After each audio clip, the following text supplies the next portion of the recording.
Le travail, on peut le voir d'un tas de façons différentes, comme une corvée, comme une passion, comme un challenge, une angoisse, un gagne-pain ou un passe-temps. Pour les économistes, en général, le travail, c'est un marché. Dans 3 minutes, vous saurez tout, ou presque, sur le marché du travail. Imaginons un tout petit pays où sont installées 10 entreprises et où vivent 100 habitants en âge de travailler. Sur ces 100 personnes, 56 font partie de la population active, c'est-à-dire qu'elles travaillent ou qu'elles cherchent un emploi. Ensemble, nos 10 entreprises et nos 56 actifs constituent donc un marché où l'on achète et où l'on vend du travail. Comme tout marché qui se respecte, celui du travail est basé sur l'offre, c'est-à-dire les travailleurs, et la demande, c'est-à-dire les entreprises. Comme les travailleurs les plus qualifiés sont plus productifs que les non qualifiés, les entreprises sont prêtes à les payer plus cher. Mais le marché du travail est très segmenté. Une usine d'espadrilles n'embauchera pas d'ingénieur auto, aussi compétent soit-il. Pas plus qu'un constructeur automobile n'embauchera de cosmonautes. Et puis le prix du travail dépend aussi des circonstances. Dans une situation de plein emploi, les travailleurs disponibles sont rares, si bien que les salaires montent. En période de chômage, au contraire, l'offre de travail devient surabondante et les salaires baissent. Mais revenons à notre mini-pays où une part importante de la population active travaille dans les mines d'harponium. Les mineurs gagnent plutôt bien leur vie, jusqu'au jour où on invente l'harponium de synthèse.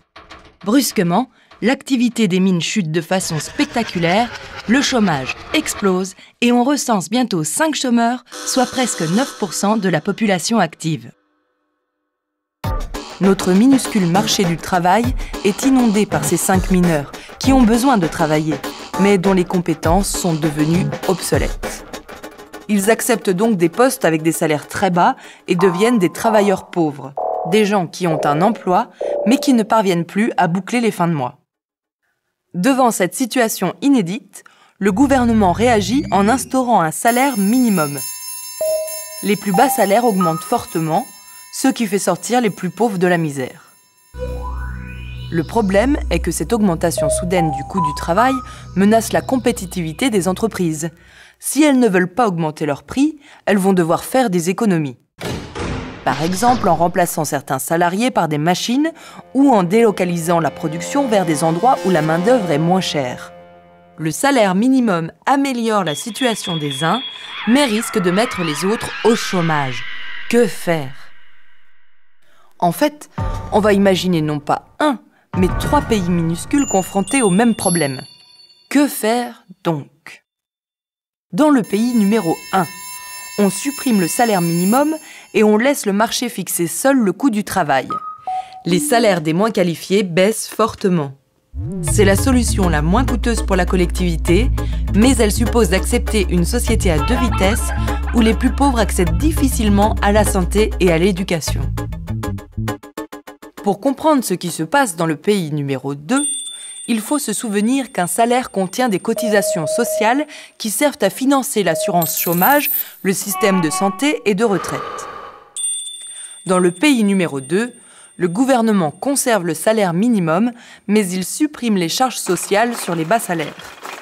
Grâce à cette exonération, le coût du travail non qualifié diminue pour les entreprises sans que le pouvoir d'achat des salariés ne baisse. Bref, tout le monde est content. Le problème de la solution numéro 2, c'est son coût. Les charges économisées par les entreprises sont compensées par l'État, et donc par les contribuables. Dans le pays numéro 3, le gouvernement considère qu'il faut augmenter la productivité des travailleurs non qualifiés en finançant des programmes de formation. C'est coûteux pour les salariés, les entreprises et l'État.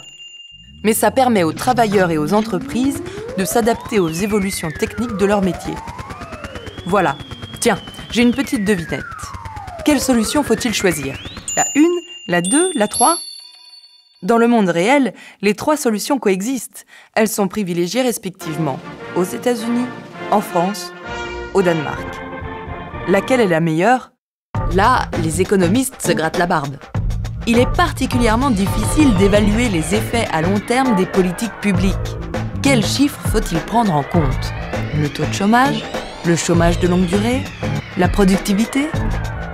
Et puis, au-delà des chiffres, ces solutions différentes résultent d'histoires nationales, de modèles économiques et de choix politiques différents.